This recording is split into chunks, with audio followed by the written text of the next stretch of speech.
네, 반갑습니다. 다시 수업을 시작하겠습니다. 자, 이게 이제 녹화 수업인데, 여러분, 녹화 수업에서 출석 체크, 제가 안내한 출석 체크 잘 따라주시고, 거기에 따라서 출석을 좀 진행해 주시면 고맙겠습니다. 그걸로 출석은 대신하도록 하겠습니다. 자, 다음으로, 화면 공유를 안 했죠? 공유를 먼저 하고 시작하겠습니다. 네. 자, 공유가 되었죠? 자, 그럼. 제가 이제 이 화면도 올렸습니다만 이 화면에 따라서 수업을 진행해 보도록 하겠습니다. 자, 그럼 오늘 수업 주제는 교육 이념과 교육 정책입니다. 그래서 교육에 대한 좀 전반적인 총체적인 접근이 필요하겠다 싶어서 교육 이념과 교육 정책을 준비하게 되었습니다. 어, 먼저 이 교육 이념과 교육 정책을 제가 이제 하게 된 이유가 지금 보시다시피 이제 교육 이념이라는 게 교육의 궁극적인 목표죠. 교육의 궁극적인 목표인데 그래서 이게 이제 이념이라는 게 이제 궁극적인 목표이고 정책이라는 건 뭐 아시다시피 이 교육 분야에서의 국가 정책을 실현하는 것입니다. 그래서 이제 이 교육 이념과 교육 정책을 살펴보면 우리나라 교육이 어떤 목표를 지향해 왔는가, 그리고 어떤 그 정책을 입안하고 실행해 왔는가라고 하는 전체적인 목표를, 전체적인 흐름을 우리가 이제 살펴볼 수가 있습니다. 그런 차원에서 교육 이념과 교육 정책을 한번 준비해 봤고요. 뭐 보강 수업으로 적절할 것 같아서. 그리고 이 교육 이념과 교육 정책을 통해서 우리가 또 알 수 있는 건, 뭐 여기도 적혀 있습니다만, 제가 이제 뭐 적어놨습니다만, 어떻게 국가에 있어서, 교육 분야에 있어서 어떻게 이제 교육이 실행되는가라는 걸 알 수 있는데, 또 하나 중요한 건 이를 통해서 교육이 어떤 이데올로기성을 지니는가, 그리고 헤게모니를 장악하려고 했는가. 헤게모니라는 게 이제 결국 주도권이죠. 교육을 통해서 특히 이제 독재 정부라고 할까요? 권위주의 정부 하에서 사실은 교육은 굉장히 뭐 이데올로기로 많이 활용이 됩니다. 우리가 뭐 수업 시간에도 많이 다룬 것처럼. 그래서 이 이데올로기로 많이 활용이 되기 때문에 이런 걸 통해서 자기의 어떤 그 주도권, 강압적인 권력이 아무래도 국민으로부터 전적인 지지를 받기가 힘드니까 자신들의 주도권을 헤게모니를 장악하는데 굉장히 유리합니다. 헤게모니를 장악해야 자기가 이제 집권을 해나가고 권력을 유지하는 게 유리하니까요.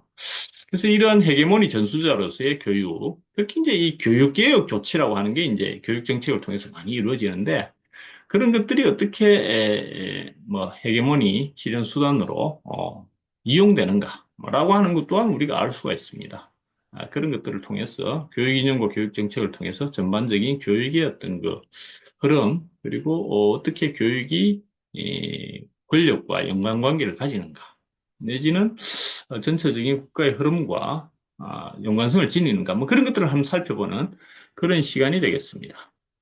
자, 다음으로 이 교육 이념과 교육 정책을 나누는데 시기 구분을 보시다시피 이제 첫 번째가 국가 형성기인데 우리가 보통 한 세 시기로 뭐 정치학에 있어서도 그렇고 교육 정책을 구분하는 것도 대체로 세 시기로 구분을 합니다.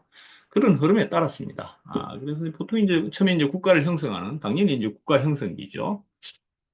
국가 형성기가 이제 해방 이후에 뭐 시기적으로 따지면 60년까지입니다.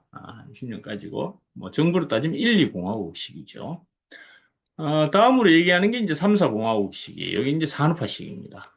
시기로는 3, 4공화국이고 시기적으로는 6, 70년대죠. 뭐 87년까지입니다만. 그래서 요 시기 어떤가 산업화 시기의 교육. 다음으로 마지막으로 이제 현재 시기라고 할 수 있는 게 민주화 시기죠. 이거는 뭐 87년 이후가 되겠습니다만 여기 지금 87년째 되겠죠.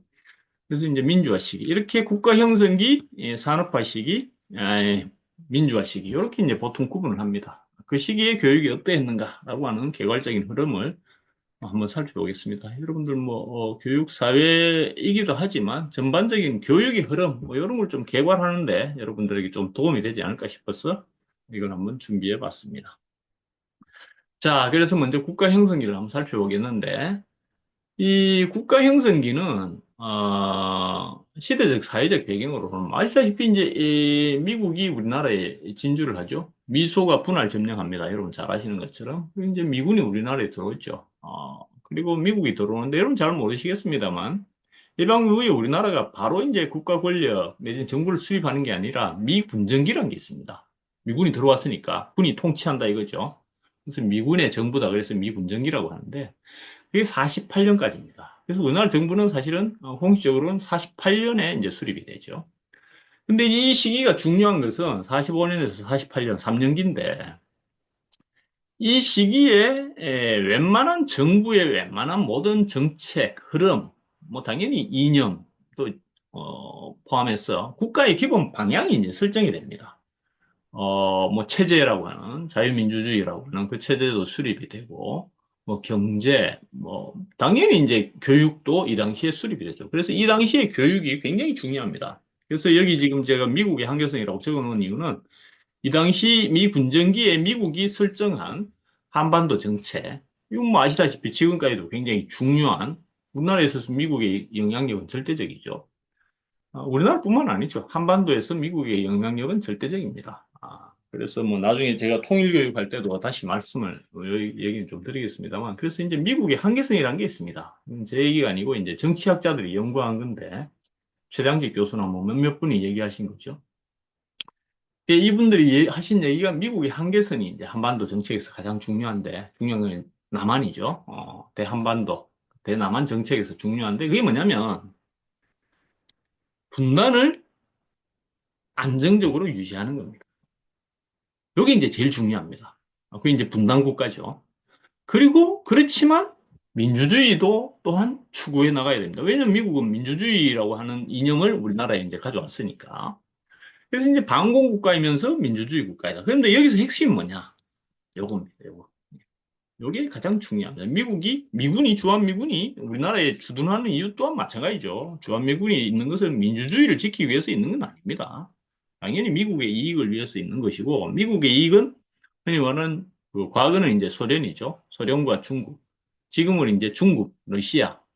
이런 어떤 동북아에서의 자기들의 이익을 침해하는 뭐 지금도 미중 패권 다툼이 심각하지 않습니까? 거기에 어떤 가 하나의 방어벽이 필요한 거죠. 그 방어벽 중에 가장 핵심이 요겁니다. 물론 일본입니다만 일본에 앞서서 이제 최전선에 있는 것이 바로 아, 우리나라죠. 그래서 이제 요걸 가져가는 것이 미국에서는 굉장히 중요합니다. 여러 가지 뭐 비밀 문서나 이런 걸 보더라도 5.16이나 4.19, 5.16, 뭐 내지는 12.12 쿠데타 등에서도 이런 것들은 확인이 됩니다.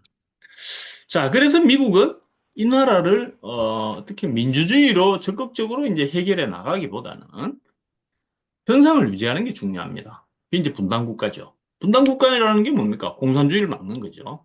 미국의 기본 정책이기도 하고, 반공주의는. 그래서 이제 반공국가입니다. 반공정책.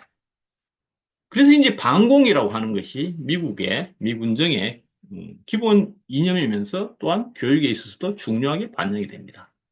그리고 아시다시피 이 반공을 적극적으로 실현하기 위해서 미국이 이제, 당시 미군이 이제 처음에 통치를 시작했을 때, 미국은 우리나라에 대한 정보가 아무것도 없습니다. 심지어는 처음에 정책을 위반한 사람이 대위예요, 대위. 예, 미군 대위입니다. 참 안타까운 일이죠. 전혀 모릅니다. 그러니까, 이 사람들이, 누구와 손을 잡냐면, 누군가 조력자가 있어야 될 거 아닙니까? 행정에 능숙하면서, 그리고 자신들의 말을 잘 들을 사람. 그래서 뭐, 기본적으로 미국에 대해서 반감이 없는 사람. 이제 가장 잘 들는 사람이 여러분 아시다시피 이제 친일파죠. 행정 관료예요. 원래 이제 관료였죠, 이 사람들이. 이 사람들이 기본 관리 출신인 데다가 행정을 하고 있었던 데다가 자기 약점이 있으니까. 그리고 이 사람들이 대부분 또 친미주의자이기도 합니다. 그래서 이제 친일, 친미라고 하는 그런 이념에 상당히 익숙한 이런 사람들. 그래서 이제 반공, 친일, 뭐 이런 것들. 이런 것들이 우리나라 교육에 있어서 굉장히 중요한 하나의 흐름, 내지는 주도 세력이죠, 요 사람. 이런 사람들이 이제 주도 세력이 됩니다. 우리 알고 있는 국가 지도자가 되죠. 자, 이렇게 이제 이런 배경 속에서 이 당시에 우리나라 교육 이념이 나오게 된다. 따라서 미국은 이런 것에 따라서 실제로 이러한 교육을 이제 실시하게 됩니다. 그래서 이제 설정되는 게 홍익인간인데, 홍익인간은 뭐 친미도 아니고 반공도 아닌데요. 라고 얘기하실지 모르겠지만, 지금도 우리나라 교육 이념이죠, 홍익인간은. 우리나라 교육 기본법이 있는데, 거기에 홍익인간을 교육 이념으로 한다라고 되어 있습니다. 자, 그럼 홍익인간이 뭐냐? 여기도 적어놨습니다만, 홍익인간은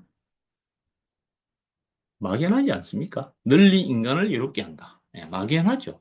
그럼 실제로 이 막연한 교육 이념을 왜 채택했을까? 여기에는 아까 얘기했던 요 미국과 요 반공, 친일을 하는 사람들의 이해가 맞아떨어집니다. 왜냐?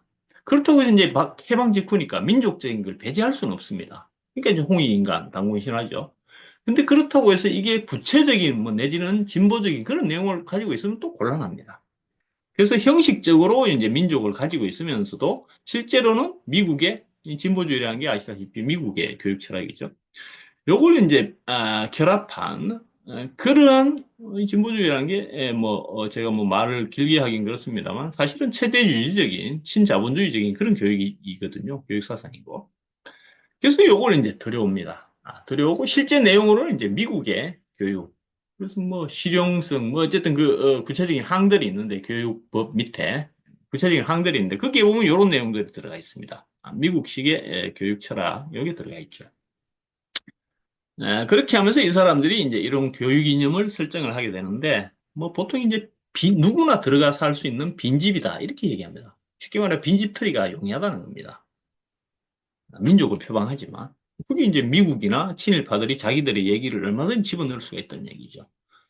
그렇게 해서 이 사람들이 이제 교육 이념을 만들게 됩니다. 여기 이제 49년입니다. 어쨌든 물론 이제 그 기초는 미 군정 당시에 했고 실제로 이제 만들어지는 건 일공화국 들어섰습니다.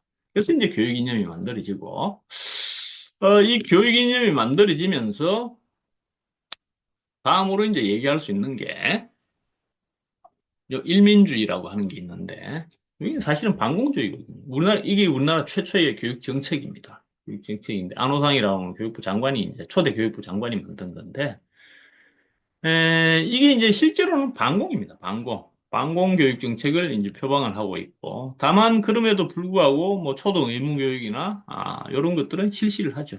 그래서 이제 반공주의와 형식적인 민주주의 뭐 이런 교육 이념, 교육 정책들이 실시되어 온 것이 이 당시의 교육이다. 라고 하는 걸 알 수가 있습니다. 자, 다음으로는 이제 산업화 시기로 넘어가 보겠습니다. 뭐 아시다시피 이제 박정희 정부가 5.16이라고 하는 쿠데타를 통해서 4.19를 무너뜨리죠. 그러니까 이 박정희 정부는 기본적으로 태생적으로 자기 한계가 있습니다. 약점이 있죠. 이 약점을 어떻게 보완하냐면 그는 혁명 공약에 나옵니다. 여기 좀 나오죠. 뭘 가장 중시했냐면 반공입니다. 반공. 자기들은 반공을 제대로 하겠다. 제대로 하겠다. 예. 그러면서 반공을 결합하고 반공을 내세우게 되고 혁명 제1의 공약을 한다. 그게 이제 5.16 쿠데타 혁명 공약입니다. 그리고 교육에도 당연히 이제 반공이 가장 강력하게 들어오고요. 그 다음에 또 하나가 여러분 잘 아시다시피 박정희 그러면 경제 성장이지 않습니까? 발전주의죠. 혹은 개발주의라고 하는데. 그래서 이 두 개를 결합한 그런 헤게모니 전략, 주도권 형성 전략을 가져오게 됩니다. 이게 흔히 말하는 반공 개발주의 지배 블록이라는 겁니다. 세력적으로도 그럽니다. 반공 이데올로기를 지향하는 세력과 개발주의, 이를테면 재벌이나 뭐 이런 사람들 있지 않습니까? 뭐 삼성, 현대 이게 이 당시에 성장을 하죠. 이런 사람들이 결합이 되면서 공고한 블록, 하나의 공고한 블록을 형성합니다.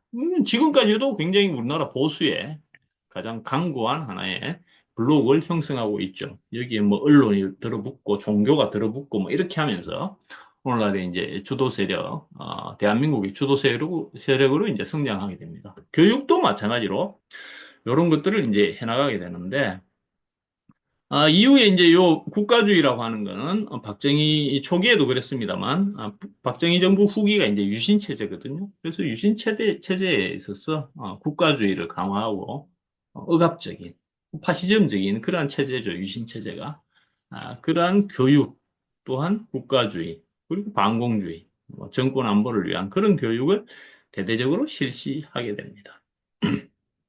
자, 그래서 교육 정책으로도 방금 말한 것처럼 반공교육, 국가주의 교육 제가 늘 말씀드리는 국자 달린 거 있잖아요. 국사, 국어, 국민윤리, 뭐, 이런 것들이 이제 들어가게 되고, 여기다 이제 발전주의, 새마을 교육이랄까, 경제 성장을 위한 교육, 뭐, 과목으로는 과학, 뭐, 기술, 이런 것들이 이제 대대적으로 강화되는 그런 교육이 실시되게 됩니다. 그런 것들이 이제 우리가 앞에서 배웠던 근대화 교육이 실시되는 시기도 바로 이 시기죠. 그래서 반공과 근대화, 그러니까 반공과 개발주의가 결합되는 거죠. 이런 교육 정책이 이제 시행되게 되고, 반면에 제가 뭐 앞에서 말씀드린 요 기억하실지 모르겠지만, 교육이라고 하는 것은 헤게모니, 정당성을 창출하기 위한 굉장히 중요한 하나의 수단도 됩니다. 그래서 이제 요때 이제 정당성을 창출하기 위해서 교육이 이용된다고 할까? 뭐 활용된 측면도 우리가 살펴볼 수 있는데, 물론 이건 당시에 이제 경제 성장이나 국가 발전을 위한 조치이기도 합니다. 근데 그런 측면만 있는 건 아니라는 거죠. 여기 지금 중학교, 고등학교, 대학교, 각각의 그 수준별 교육이죠. 초중고의 어떤 그 교육개혁의 수순인데, 그럼 이 교육개혁의 수순이 왜 나오느냐라는 걸 좀 말씀을 드리면, 68년이 나름대로 정부의 위기입니다. 정부의 위기입니다. 정부의 위기이고, 뭐, 긴급 조치, 뭐, 등등이 있습니다. 고교 평준화가 나오기엔 73년, 여기 72년 뒤거든요. 여기 유신 직후입니다. 졸정제라고 하는 거는 뭐 아시다시피 전두환에 광주에서 사람을 죽인 직후고, 이때 나오게 되는 게 730 교육개혁입니다. 5.18이 있고 얼마 직후죠. 예, 채 2달여 만에 나온 겁니다. 그러니까 이런 교육개혁, 뭔가 교육을 통해서 개혁을 하고 있다. 라고 하는 것이 주는 이미지가 뭐겠습니까? 우리는 개혁적이고 우리는 국민을 위한 정책을 실시하고 있다. 시행하고 있다. 교육이 이처럼 국민의 지지를 얻을 수 있는 굉장히 좋은 활용 수단입니다. 헤게모니 창출 수단입니다. 그러면서 이제 하는 얘기가 이 얘기하는 거죠. 이 당시 중학교 입시 문제가 심각했거든요. 중학교 입시 문제를 해결하겠다. 고등학교 입시 문제를 해결하겠다. 다 그 얘기입니다, 이게 지금. 대학교 입시 문제를 해결하겠다. 졸업 정원제라는 게 정원을 늘려준다는 겁니다. 입시 문제가 어느 정도 해결이 되죠. 시험을 치지 않으니까 입시 문제 해결되잖아. 평준화 시험 치지 않는다는 얘기죠. 다 그런 것과 연관이 되어 있습니다. 이게 하필이면 정권의 위기 시에 다 나왔던 그러한 교육개혁 정책이었다. 라고 하는 것을 우리가 또한 살펴볼 수가 있습니다. 뭐 다시 말씀드리지만 이건 당시에 중학교, 고등학교, 대학 교육을 확대해야 될 필요성 또한 분명히 있었습니다. 그렇지만 이러한 정권 안보적인 차원도 있었다라고 하는 점을 우리가 좀 살펴볼 수 있고요. 자, 이제 마지막으로 현재와 이어지는 민주화 시기입니다. 뭐 아시다시피 이 시기가 되면 민주정부가 이제 들어서기 시작합니다. 최초의 정권 교체가 이루어지고 이 반공주의가 약화됩니다. 왜 반공주의가 약화됐냐면 이른바 그 공산주의라고 하는 그 사회주의권이 무너져요, 이때. 그래서 이제 냉전 체제가 붕괴되고 남북 관계도 상당히 많이 변화됩니다. 그리고 뭐라고 할까? 북한의 위협. 지금의 북한의 위협은 사실은 뭐 그렇게 크지 않죠. 옛날처럼 크지 않습니다. 이러면서 반공주의라고 하는 것이 상당히 약화됩니다. 약화되고 이런 것을 대신해서 뭔가 새로운 이데올로기를 내세우게 되는데 그게 뭐 가장 중요한 것 중에 하나는 안보입니다. 얼마 전에 윤석열이 쿠데타 할 때 했던 얘기도 뭐 안보 이런 얘기, 반공 얘기를 했습니다. 뭐 그때 뭐 그런 얘기 하죠. 뭐 종북 좌파 세력 척결 뭐 이런 걸 내세우는데 그건 여전히 이 보수 세력에 있어서 굉장히 중요한 이데올로기로 여전히 활용이 되고 있습니다만 그렇지만 그 정당성이 과거처럼 강하진 않죠. 과거 같았으면 먹혔을 겁니다. 근데 지금에 와서는 이게 이제 민주주의라고 하는 것과 이렇게 이제 헤게모니 싸움을 하고 있는 거죠. 아시다시피 이제 이게 또 왔다 갔다 합니다. 권력이 김대중 노무현 정부에서 이명박 박근혜 정부, 문재인 정부에서 뭐 윤석열 정부 이렇게 왔다 갔다 하죠. 이렇게 이제 헤게모니가 왔다 갔다 하는 말 그대로 이제 시민사회, 헤게모니가 교체되는 그런 전형적인 어떤 민주주의 사회의 흐름을 보여주는 게 이 시기입니다. 자, 그래서 이 시기에 반공만으로 안 된다고 했잖아요. 그러니까. 그래서 이 시기에 들고 나온 게 무슨 그런 얘기하죠. 세계화 담론. 이게 이제 김영삼, 이명박, 박근혜 줄대기 얘기하는 겁니다. 혹은 뭐, 좀 뒤에서 얘기할 신자유주의죠.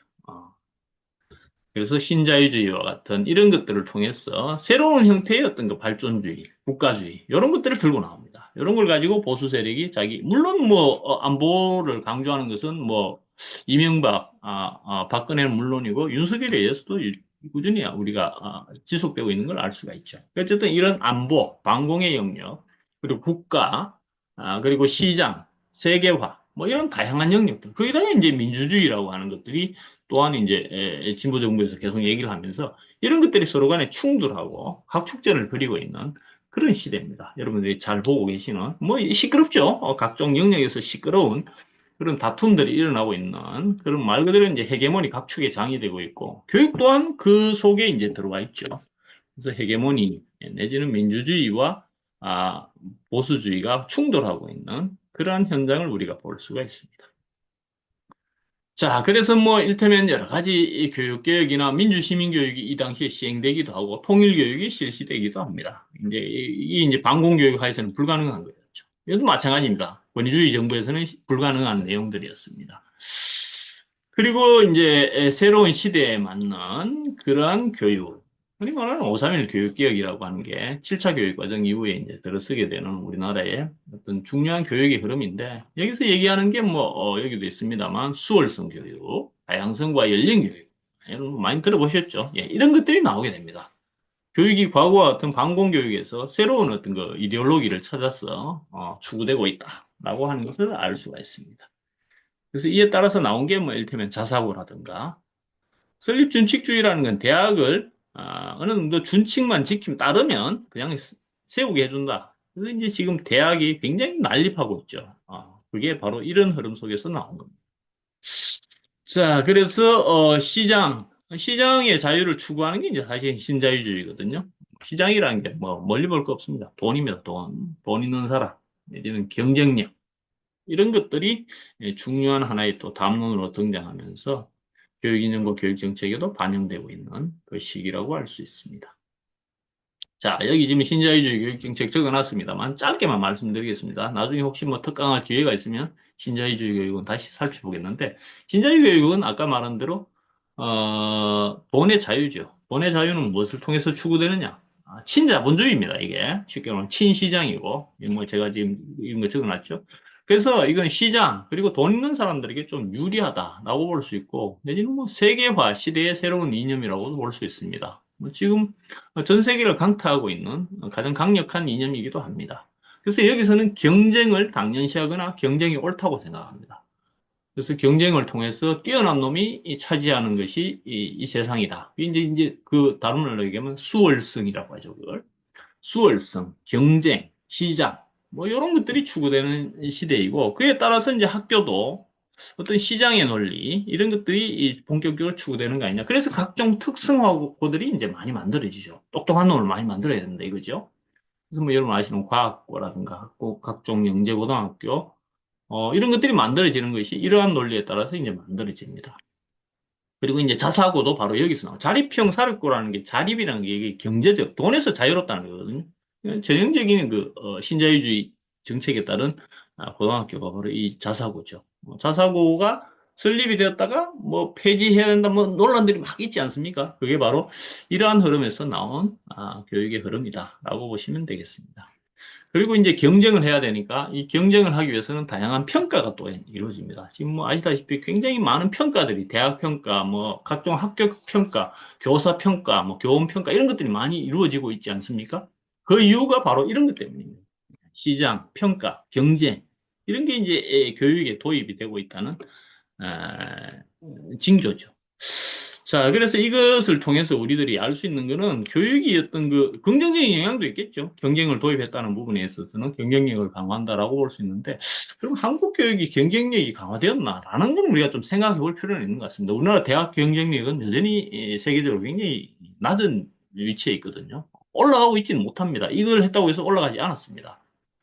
교사들의 역할이 도리어 약화된 거 아니냐. 왜냐하면 경쟁을 시키고 막 이렇게 하니까. 뭐 이런 비인간화와 황폐화의 어떤 그 또 다른 온상이다라고 이렇게 비판하시는 분들은, 신자유주의 교육을 비판하시는 분들은 얘기를 합니다.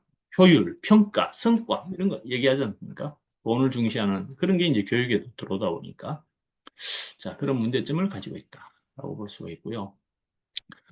자, 그렇다면 우리가 이제 종합적으로 이 세 시기를 지금 거쳐왔는데, 교육 이념과 교육 정책이 실시되어 왔는데, 이러한 시기에 있어서 우리는 앞으로 어떤 과제를 안고 있는가라는 걸 좀 말씀을 드려보겠습니다.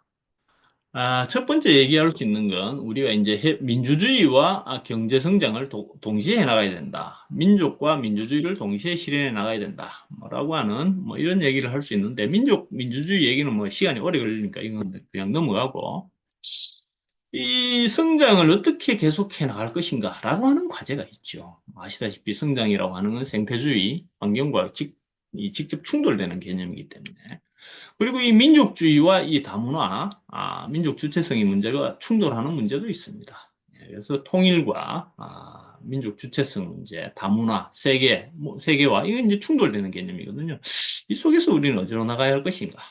그리고 불완전한 민주주의, 뭐 최근 우리가 쿠데타에서 볼 수 있는 것처럼 이 불완전한 민주주의를 어떻게 우리가 계속 교육적으로 교육에서 실현해 나갈 것인가 뭐 이런 것들이 교육 이념에 있어서 중요한 과제이다라고 볼 수가 있고 교육 정책은 제가 이 교육 경쟁과 과잉 교육열 문제는 제가 이제 평등하면서 제가 다시 또 다루겠습니다만 우리가 이제 조금 있으면 이제 교육 평등에 대해서 다룰 겁니다. 근데 이제 이 교육 개혁이라고 하는 것이 좀 이제 이 부분은 나중에 얘기를 한다고 치고 교육 개혁에 대해서 말씀을 드리면 교육 개혁이 아까 말씀드린 대로 우리나라가 교육개혁 정책을 상당히 그 정권의 정당화, 의 활용 도구로 이렇게 이용해온 측면이 강합니다. 제가 아까 말한 대로 중학교 무시험제, 뭐 과외 허용이 이게 5.18 직후, 즉 광주에서 사람 죽인 직후에 벌어진 조치거든요.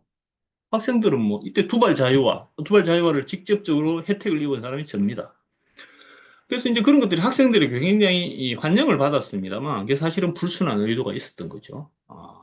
여기에 따라서 뭐 교복을 자유로 했다가 다시 또 입고, 그래서 이제 여러분들이 이 과거와는 다른 교복을 입고 학교를 다닌 이유가 뭐 그런 역사적인 흐름 속에서 나온 건데, 그게 다 뭐 일테면 약간의 불순한 의도가 섞여 있었다는 거죠. 그런 부분에서 우리가 교육개혁, 진짜 교육개혁이 지향해야 될 바는 무엇입니까? 여러분 아시다시피 교육이 보다 더 인간을 위한 것이고 우리나라를 위한 그리고 민주 시민을 양성하는 뭐 그런 식이 돼야 되는데 여기도 있습니다만 이런 식의 이게 무슨 얘기냐면 경쟁의 확대 수년이 뭐냐면 우리나라 가장 중요한 핵심 문제이자 과제가 입시 경쟁 내지는 사교육 이런 게 해결하는 거지 않습니까? 그걸 어떻게 해결해 왔느냐? 확대 수년 연기시키는 겁니다. 초등학교 문제 있으면 중학교로 연기시켜버립니다. 그래서 중학교 무시험을 쳐버린 거죠. 시험을 없애버립니다. 그럼 그 과외 문제나 교육 경쟁 문제가 해소가 됩니까? 그럼 그 다음 세대가 누구에게 문제가 되겠습니까? 고등학교 문제가 되죠. 고등학교 들어가는 경쟁을 가지고 이제 경쟁을 합니다. 그래서 이제 나온 게 고교 평준화를 해버립니다. 그럼 이제 문제는 해결되겠죠. 그런다고 해서 교육 경쟁이나 내지는 과잉 교육열 문제나 사교육 문제가 해결이 됩니까? 그렇지 않지 않습니까?